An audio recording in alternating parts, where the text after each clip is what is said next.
আমাদের পরম আরাধ্যতম শ্রী গুরুদেব প্রভুপাদ 108 শ্রী নিত্যানন্দ গোস্বামী মহোদয় আজ তার 81তম আবির্ভাব তিথি। তো আমরা বাড়িতে ছেলে মেয়ে, পিতা মাতা, অন্যান্য আত্মীয় স্বজনের জন্মদিন পালন করি।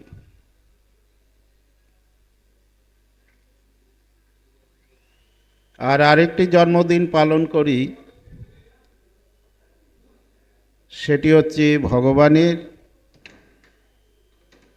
এবং ভগবানের চরণাশ্রিত প্রেমিক ভক্তগণের।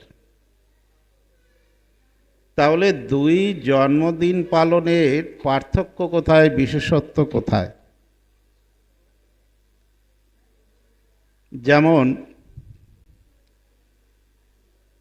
এই সংসারে কোনো কবির লেখা কোনো উপন্যাস আমরা যদি পড়ি এবং সেই সঙ্গে শ্রীমদ্ ভাগবত গীতা, শ্রীমদ্ ভাগবত বা শ্রীমদ্ ভাগবত অন্তর্ভুক্ত গ্রন্থাদি যদি আমরা পড়ি, দুটোই পড়ছি, দুটোতেই অনুভব হচ্ছে, দুটোতেই আনন্দ পাচ্ছি, কিন্তু তার মধ্যে পার্থক্য কোথায়? পার্থক্য একটা রয়েছে, একটা বিরাট পার্থক্য রয়েছে, আকাশ পাতালের পার্থক্য।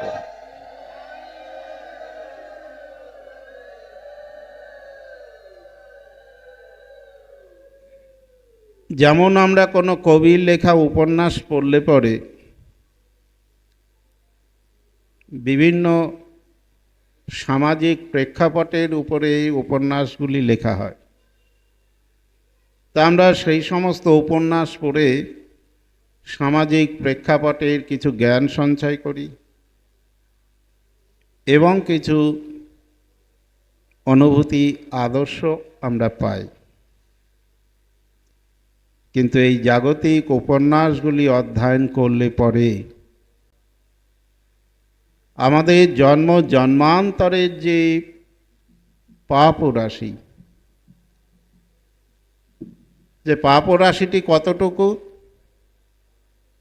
বললেন, পর্বত প্রমাণ।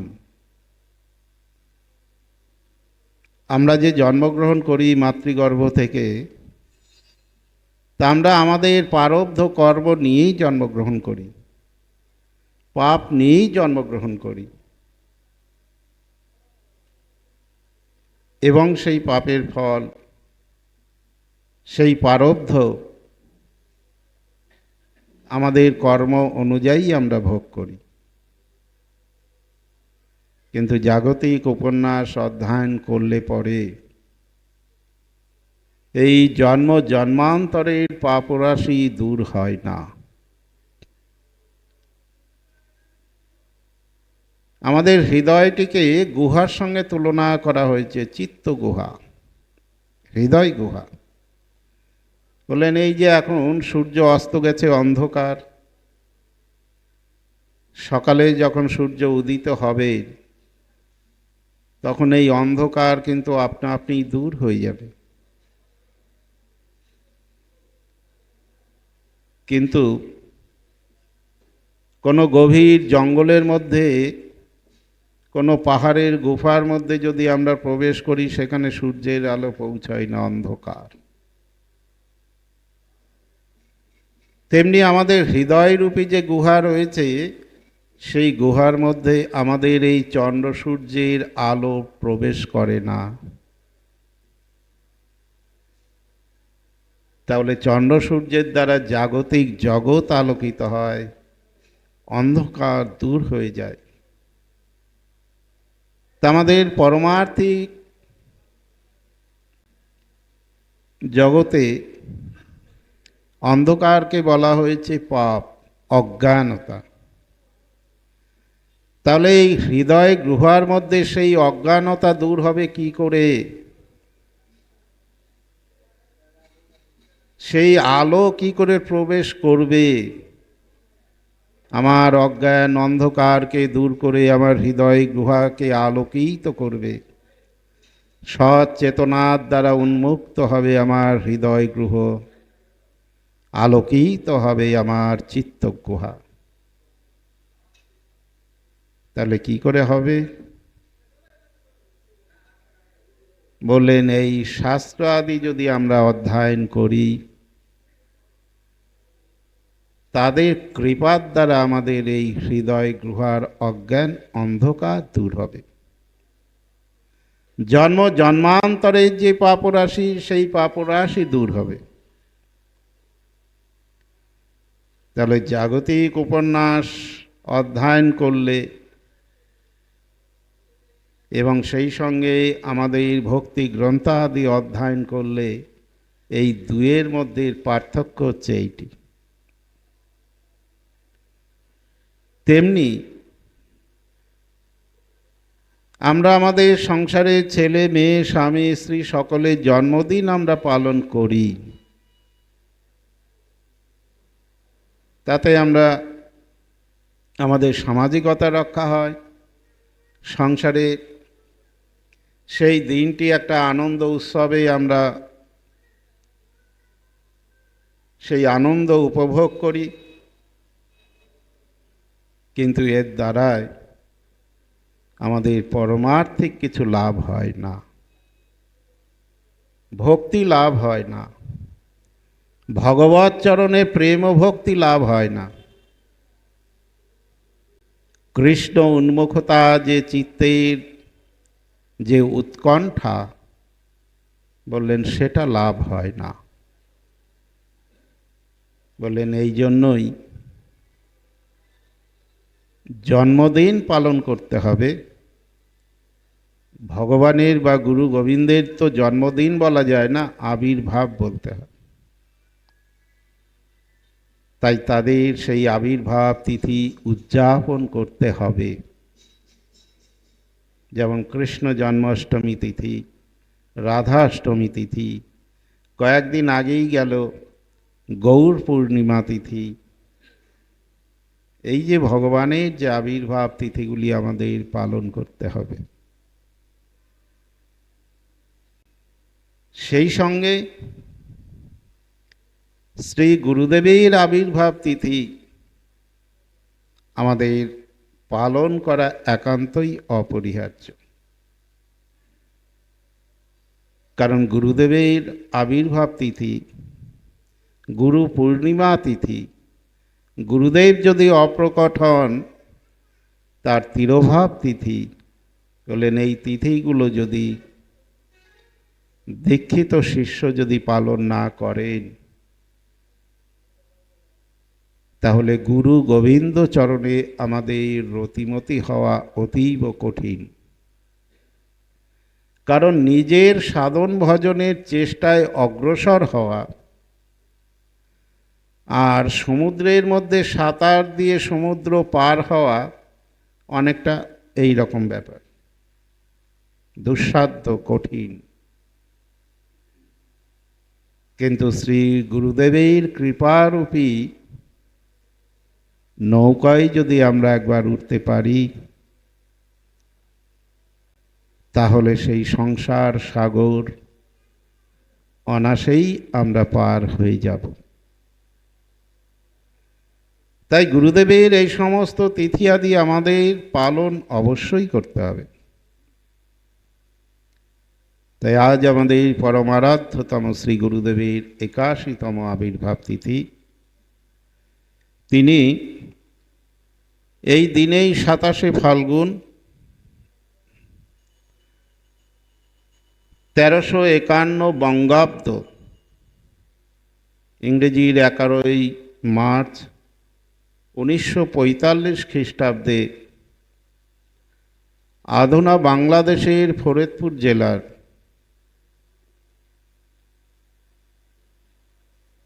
তিনি আবির্ভূত হন।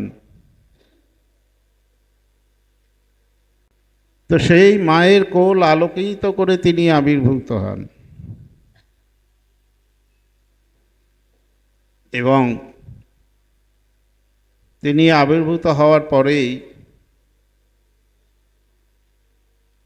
একজন সাধু বাবা এসে পিতাপ্রভুর নামকরণ করে গেছিলেন।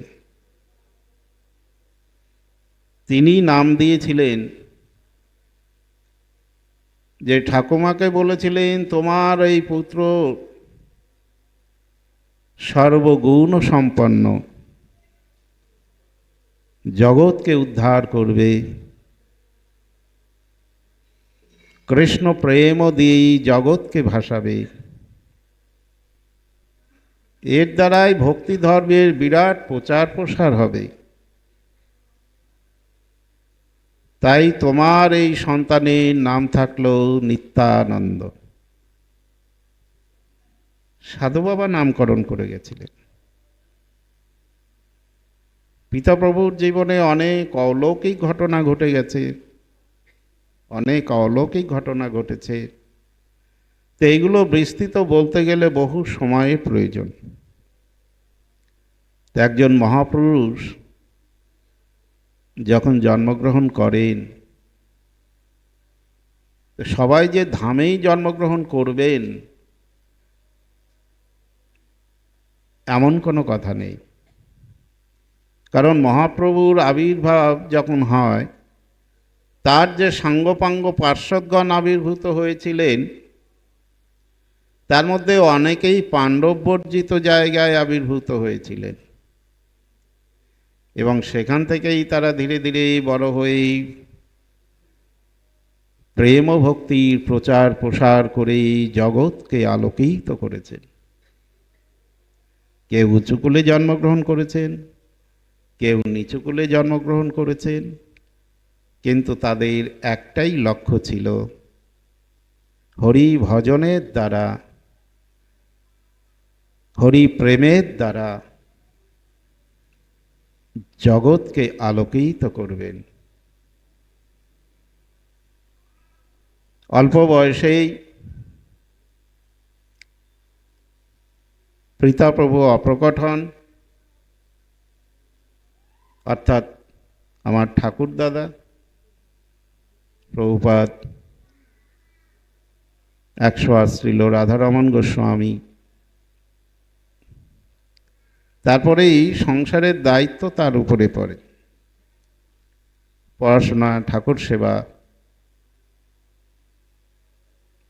এবং সংসারের দায়িত্ব। এইভাবেই চলতে চলতে দ্বারও পরিগ্রহ হয়।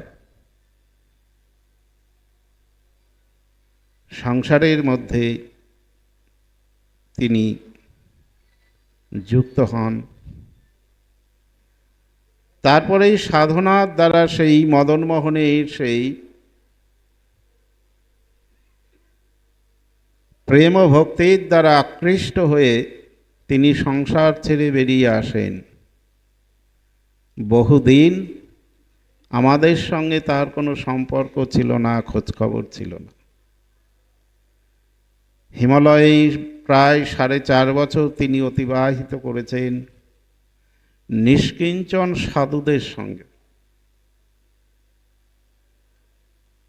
আমার এখনো অল্প অল্প মনে পড়ে যে সাধু বাবার সঙ্গে পিতাপ্রভু হিমালয়ে ঘুরেছেন, বিভিন্ন তীর্থে দর্শন করেছেন, বিভিন্ন জায়গায় থেকে নিষ্কিঞ্চনভাবে উচ্চকোটি সাধন ভজন করেছেন। রাধা মদনমোহনের এবং দেবাদিদেব মহাদেবের সাক্ষাৎ কৃপা প্রাপ্ত হয়েছে।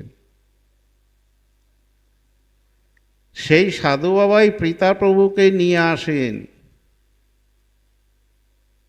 যে তোমার উপরে একটা পরিবার নির্ভর করছে, তাদেরকে ভাসিয়ে দিয়ে তুমি বেশি দূরে যেতে পারবে না।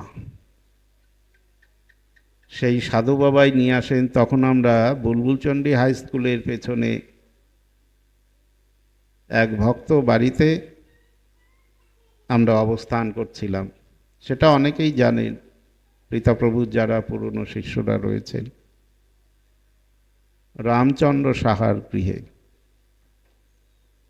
এবং তার পাশেই আমাদের পুরনো ভক্ত ছিলেন, বাবার খুব অন্তরঙ্গ ভক্ত ছিলেন কানু সাহা, হরিকুণ্ড।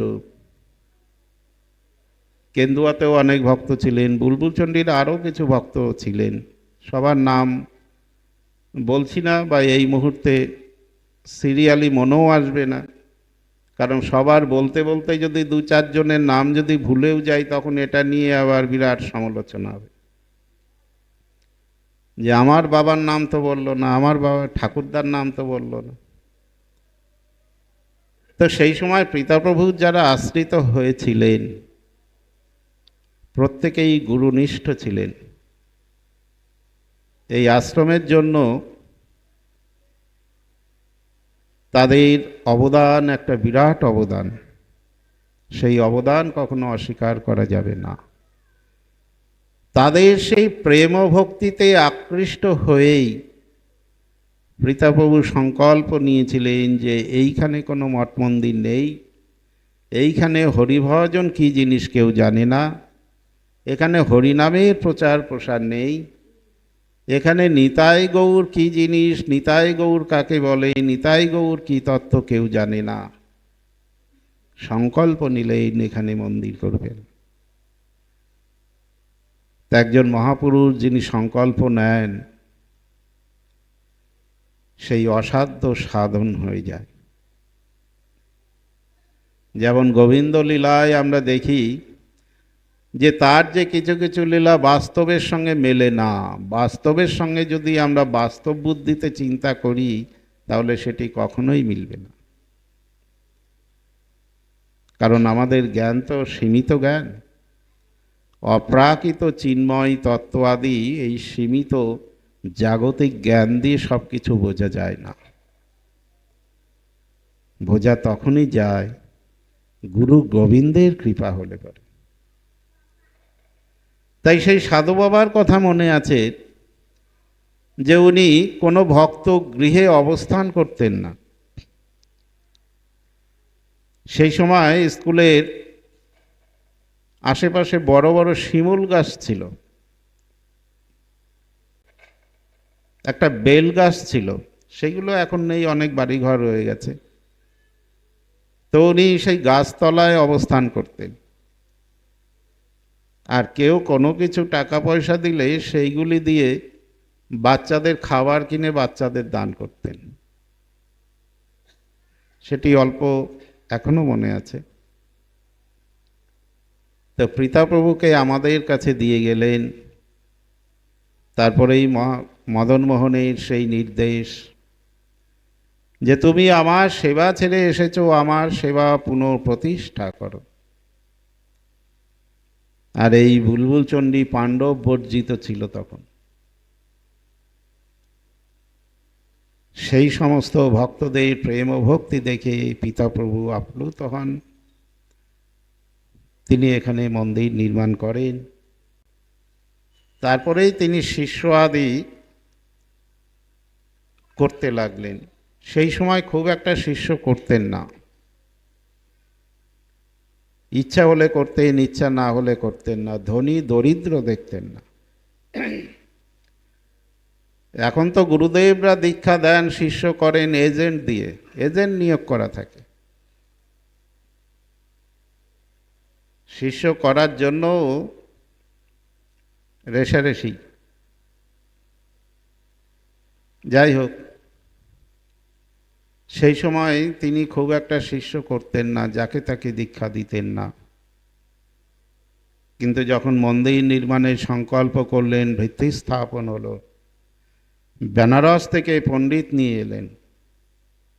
বেনারস হিন্দু ইউনিভার্সিটির একজন সংস্কৃত পণ্ডিতকে তিনি নিয়ে এসেছিলেন, সেগুলো আবছা আবছা মনে আছে। মন্দিরের ভিত্তি স্থাপন করার পর তার দ্বিতীয় অধ্যায় শুরু হলো। ব্যক্তিগত সাধন ভজনের সঙ্গে নামপ্রেম প্রচার এবং মন্দির নির্মাণ। অক্লান্ত পরিশ্রম করে এই মন্দিরকে নির্মাণ করেছেন। তিনি যখন বৃন্দাবনে ছিলেন, বৃন্দাবনে নিজের পরিচয় দেননি, গোস্বামী সন্তান বলে পরিচয় দেননি। গামছা পরে ঘুরে বেড়াতেন, ব্রজবাসীদের সেবা করতেন। সেই সময় বৃন্দাবনে পানীয় জলের খুব কষ্ট,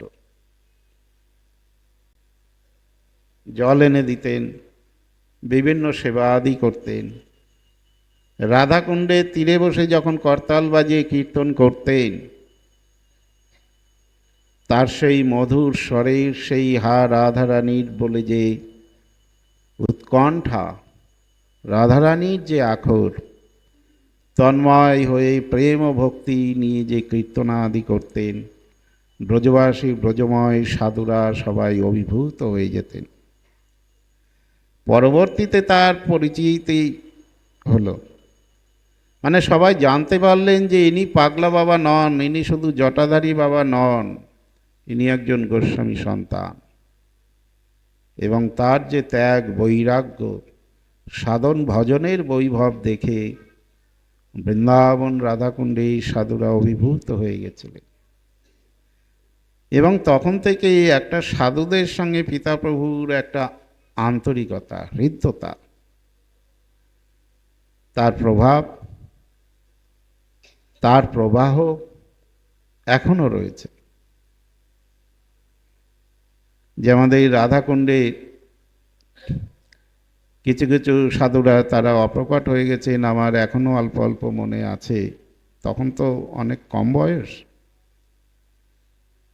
যেমন মণিপুরী এক বাবা ছিলেন, গোপাল বাবা, জয়কৃষ্ণ বাবা, তারও অনেক নিষ্কিঞ্চন সাধুরা ছিলেন। এই মুহূর্তে আমার নাম পড়ছে না। প্রিয়াচরণ বাবা, মুরারি বাবা, এবং এখনো যিনি প্রকট রয়েছেন আমাদের বিনোদ বাবা। তো এনারা পিতা প্রভুকে গুরুদেবের মতো সম্মান করেন, গুরুদেবের মতো তাকে শ্রদ্ধা করেন, ভালোবাসেন, প্রীতি করেন। পিতা প্রভু সঙ্গে তাদের হৃদ্যতা ছিল, আন্তরিকতা ছিল। সেই প্রভাব, সেই লয়, সেই ধারা এখনো অক্ষুণ্ণ রয়েছে। যে 3 বছর আগে প্রেম সরোবরে গেছি, তো সেখানে এক নিষ্কিঞ্চন বৈষ্ণব বাবাজি, তিনি ছুটে এলেন আমার কাছে, এসে বললেন, আপনাকে চেনা চেনা লাগছে, আপনি কি মালদার গোসাইজির সন্তান? তা আমার সঙ্গে আমার এক বন্ধু ছিলেন, সন্ন্যাসী বন্ধু, তিনি বললেন, হ্যাঁ, ইনি মালদার গোসাইজির ছেলে। তো সঙ্গে সঙ্গে দণ্ডবত প্রণাম আদি করে তিনি ছুটে চলে গেলেন ঘরে। যে কোনো একজন ভক্ত 500 টাকা আর ½ কিলোর মতো কিশমিশ তাকে দিয়েছিলেন ঠাকুর সেবার জন্য। সেই 500 টাকা এবং কিশমিশ নিয়ে এসে আমার হাতে অনুনয় বিনয় করে দিচ্ছেন, আমি নেব না। নিষ্কিঞ্চন সাধু তার গিরিধারী সেবার জন্য দিয়েছেন, তিনি পুরোটাই আমাকে দান করছেন। তো বললেন, প্রভু এটা নিতেই হবে আপনাকে। তখন পিতা প্রভুর কথা বলছেন যে এই প্রেম সরোবরে ওনাকে আমি যখন দেখি, তার তো দিব্য কান্তি ছিল, তার মুখমণ্ডল, তার চোখের দিকে সাধারণ লোকেরা কেউ তাকিয়ে থাকতে পারতেন না। তো উনি বলছেন যে প্রথমবার ওনাকে যখন দেখি প্রেম সরোবরে ধারে বসে রয়েছেন, মনে হচ্ছে সাক্ষাৎ নিতাই চাঁদের কোনো দূত এসে উনি বসে রয়েছেন, একজন দিব্য কান্তিময় মহাপুরুষ বসে রয়েছেন। তো সেই থেকে এই প্রেম সরোবরের সাধুরা ওনাকে খুব শ্রদ্ধার চোখে দেখতেন, সম্মানের চোখে দেখতেন, যে সবাই অভিভূত হয়ে গেছিলেন ওনার সেই দিব্য কান্তি দেখে, ওনার শ্রীমুখের সেই নাম ও কীর্তন শুনে। তা আমি যেবার পিতা প্রভুর সঙ্গে বৃন্দাবনে যাই প্রথমবার, সেই প্রেম সরোবর এখন তো সুন্দরভাবে বাঁধানো, ঘাট ঠাট হয়ে গেছে, অনেক মন্দিরও হয়ে গেছে। তখন কাঁচা ছিল, সরোবরটি চারিদিকেই কাঁচা ছিল, কোনো বাঁধানো ছিল না, এবং চারিদিকে ঘন জঙ্গল ছিল। তো প্রীতপ্রভুর সঙ্গে আরো কয়েকজন ভক্তরাও গেছিলেন। তো সেই সময় আমরা সকলেই সেই প্রেম সরোবরের তীরে সামান্য মাদুর পেতে সকলেই শুয়েছিলাম। সেখানে আমাদের মুরারি বাবা থেকে শুরু করে আরো আরো অনেক সাধুরাও ছিলেন, বিনোদ বাবাও ছিলেন। তা এখন আমার সেইগুলি নামও মনে নেই, অনেকের নামও জানতাম না। তাই এইভাবে প্রীতপ্রভুর বৃন্দাবনের সাধুদের সঙ্গে তার একটা হৃদ্যতা ছিল, আন্তরিকতা ছিল, প্রীতির সম্পর্ক ছিল। এইভাবেই সাধন ভজনের মধ্যে দিয়ে রাধা মদন মোহনের স্মরণ মনন সেবা নিয়ে তিনি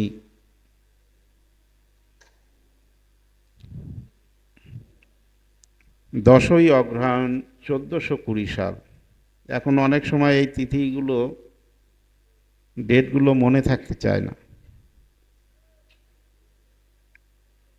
এবং 26শে নভেম্বর 2013 খ্রিস্টাব্দে বৃন্দাবন থেকে শিলিগুড়ি আসা হয়, এবং শিলিগুড়িতেই তিনি এই তিথিতেই, নবমী তিথিতে তিনি অপ্রকট হন। এই যে বৃন্দাবন থেকে শিলিগুড়ি নিয়ে আসবো, এখানেও একটি অলৌকিক ঘটনা ঘটেছে, যে অনেকগুলির মধ্যে এইটিও একটি, যে আসামের এক ভক্ত তার মেয়ের ঘরের ছেলেকে বলেছিলেন, অর্থাৎ সেই শিষ্যকে বলেছিলেন, তোমার নাতিকে আমি মুখে প্রসাদ দেব।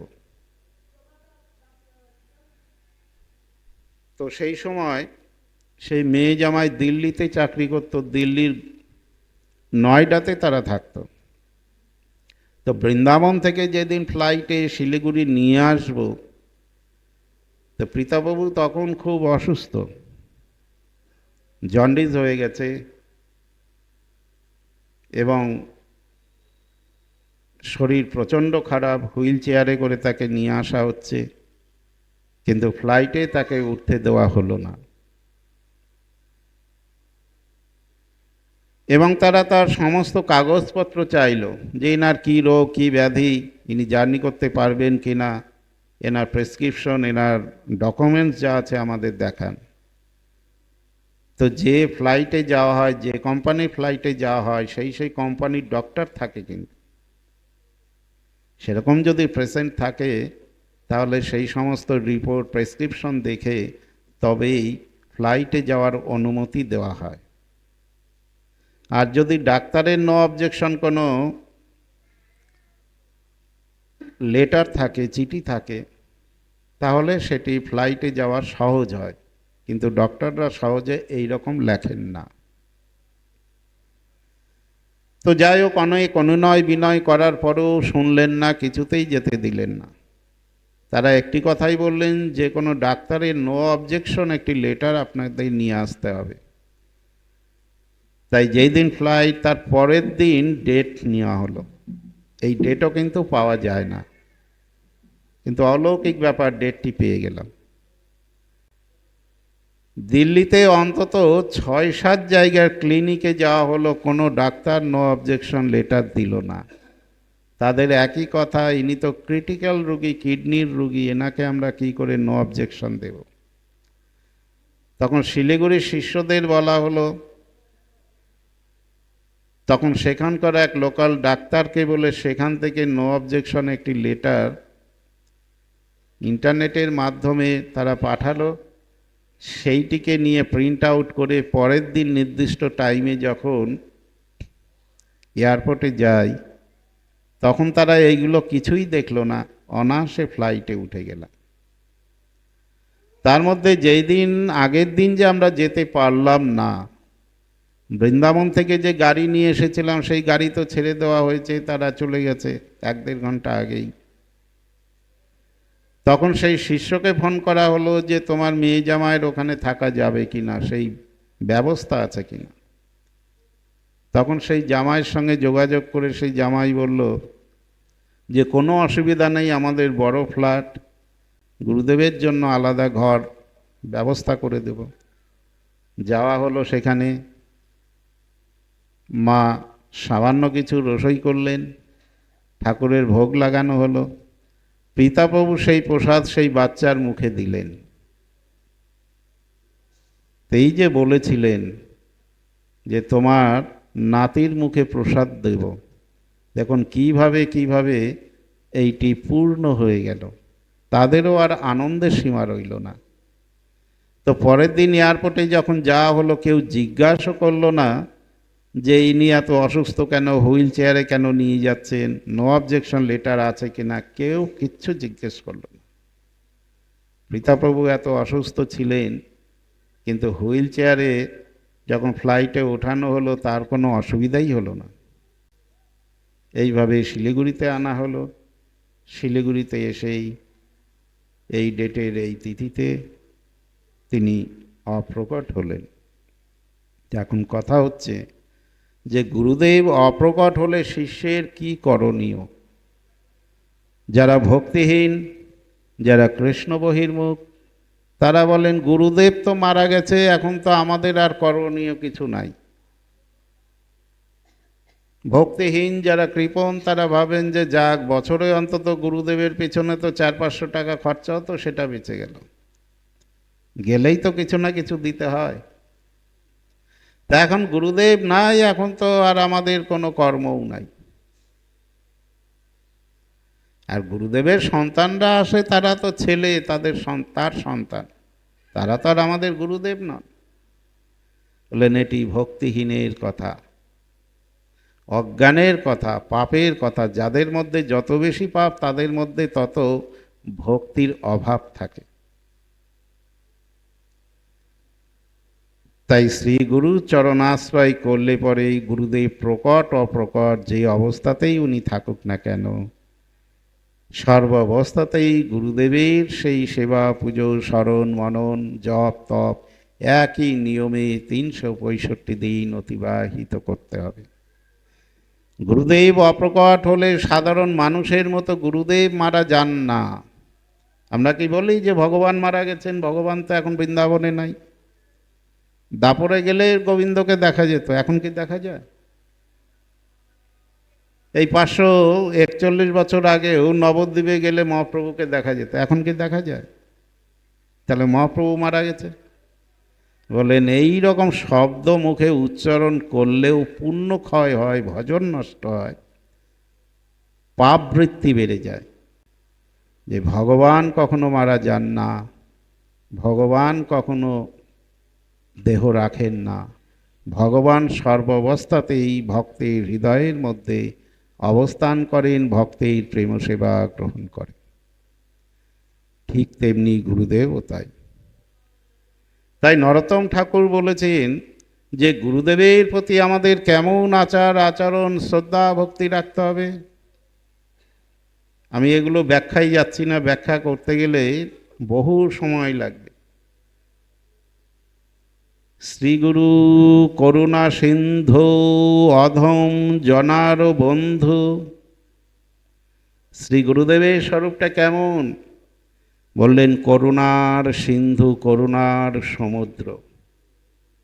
সমুদ্র থেকে যেমন 2-4 কুইন্টাল যদি জল নেওয়া যায়, গ্যালন গ্যালন জল যদি নিয়ে যাওয়া যায়, তাহলে সমুদ্রের জলের কিন্তু একটুও কমবে না। তেমনি গুরুদেব, তার মধ্যে যে করুণা রয়েছে, সেই করুণা ভক্তদের, শিষ্যদের অযাচিতভাবে যদি দান করেন, তার করুণার সমুদ্র থেকে এক বিন্দুও কমবে না। অধম জনার বন্ধু, এই জগতে যারা পাপী তাপী, কৃষ্ণ বহির্মুখ, তাদেরকে উদ্ধার করবার জন্যই শ্রী গোবিন্দ গুরুরূপে জগতে অবতীর্ণ হয়েছেন। অধমের জন্যই গুরু স্বরূপ নিয়ে তিনি এই জগতে অবতীর্ণ হয়েছেন অধমকে উদ্ধার করবার জন্য।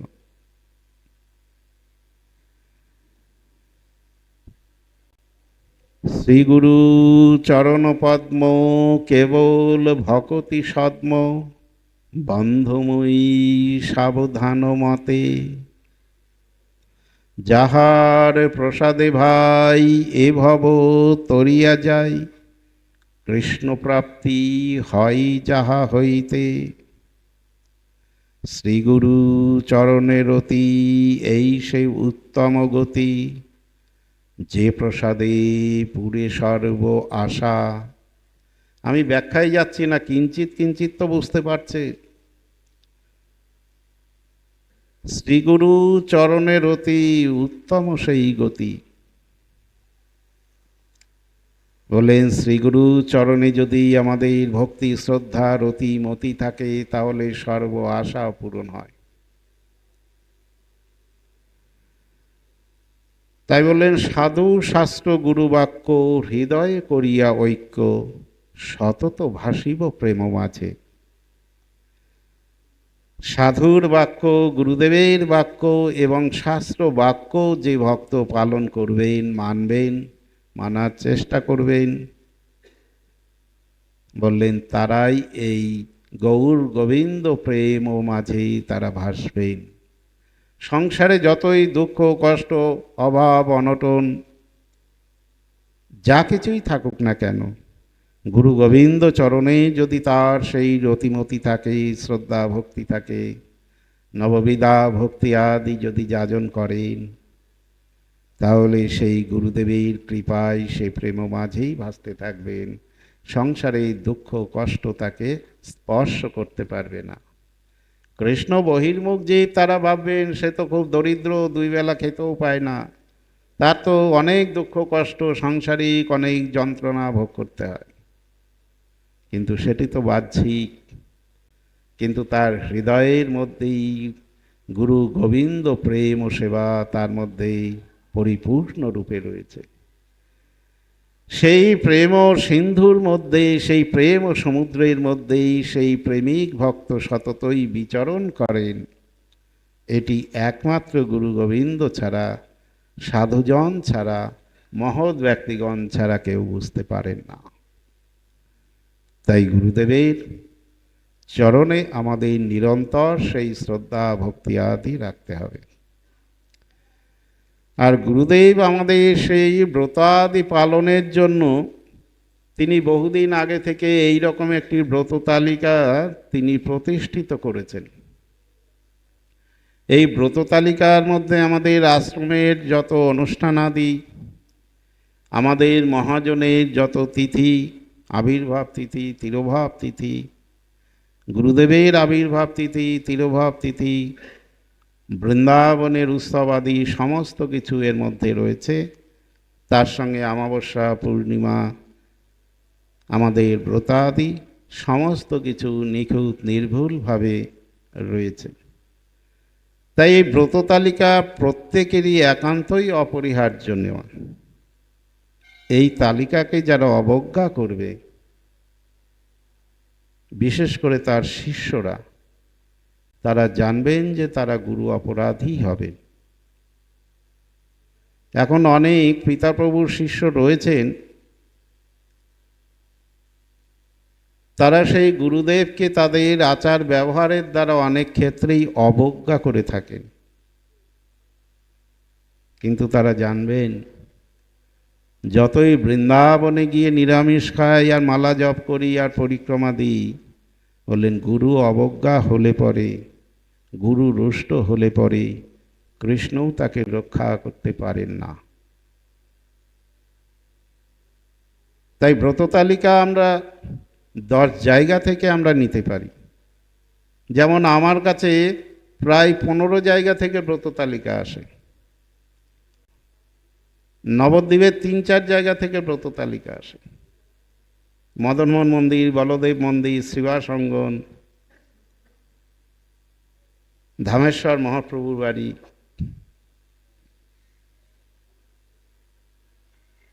বৃন্দাবনে 3-4 জায়গা থেকে, গোবর্ধন থেকে আসে, রাধাকুণ্ড থেকে আসে, সেখানে গেলে আমি পাই, দামোদর মন্দির থেকে পাই, তাই এইরকম অনেক অনেক জায়গা থেকে পাই। কিন্তু যারা দেন সেটি তো নিতেই হবে। কিন্তু মুখ্য থাকবে কোনটি? যে আমার আশ্রমের যিনি আচার্য, যিনি গুরুদেব, যিনি মূল প্রতিষ্ঠা করেছেন, তারটি আমাকে গ্রহণ করতে হবে, তাকেই 1 নম্বরে রাখতে হবে। না হলে আমরা তো সর্ববিষয়ে পারদর্শী নই, সর্ববিষয়ে আমাদের জ্ঞান নেই, এবং শাস্ত্রের জ্ঞানও তো আমাদের খুব একটা বেশি নেই। কিন্তু আমাদের লক্ষ্য রাখতে হবে কোনো রকমভাবেই যেন আমাদের গুরু অবজ্ঞা না হয়, এবং আমরা যে জপ তপ সাধন ভজন করব তার মধ্যে যেন আমাদের কোনো অপরাধ না আসে। তীর্থে যাচ্ছি, গুরুপাঠে আসছি, এইখানে এসে যদি আমরা পরনিন্দা পরচর্চা করি, এখানে যদি এসে একজনের উৎকর্ষ গুণগান করি, উৎকর্ষ জ্ঞাপন করি, আর একজনের অপকর্ষ গুণকীর্তন করি, বললেন তাহলে আমরা সাধন ভজনে যতদূর অগ্রসর হয়েছি 1 নিমিষের মধ্যেই নিচে এসে পড়ে যাব। তাই বুঝবেন, যাদের মুখে এই পরনিন্দা পরচর্চা, তারা অনেক কিছু হলেও হতে পারে, কিন্তু তারা কখনোই ভালো মানুষ নয়। সাধু তো দূরের কথা, বৈষ্ণব তো দূরের কথা, গুরুদেব তো দূরের কথা, ভালো মানুষ নয়। তাই আমাদের এই ভজন পথে, যে সংসারে আমরা থেকে সাধন ভজন নিয়ম নিষ্ঠার সঙ্গে পালন করা অতীব কঠিন, যতটুকু করছি তার মধ্যে যদি আমাদের অপরাধ চলে আসে, অবজ্ঞা চলে আসে, তাহলে সেইটুকু নিষ্ফল হয়ে যাবে। এই জন্য আমাদের সাবধানে গুরু সেবা আদি করতে হবে, সাবধানে সাধন ভজন করতে হবে। তাই নরোত্তম ঠাকুর মহাশয় বলছেন, শ্রীগুরু চরণ পদ্ম কেবল ভগতি সদ্ম, বন্দময়ী সাবধান মতে। খুব সাবধানে আমাদের এই সাধন ভজন পথে অগ্রসর হতে হবে। তাই যেন আমরা পারি শ্রীগুরু পাদ পদ্মে, দয়াল নিতাই চাঁদ গৌরসুন্দরীর পাদ পদ্মে, রাধা মদন মোহনের পাদ পদ্মে, এই আশা আকাঙ্ক্ষা জানিয়ে আজকের মতো হরিকথার এখানে বিশ্রাম। সকলেই প্রসাদ নিয়ে যাবেন, প্রসাদের ব্যবস্থা রয়েছে। জয় জয় শ্রীনিতাই গৌর হরি बोल। जय जय श्री गुरु महाराज की जय। जय जय श्री गुरुदेव की जय। जय जय समस्त भक्तवृंद की जय। जय।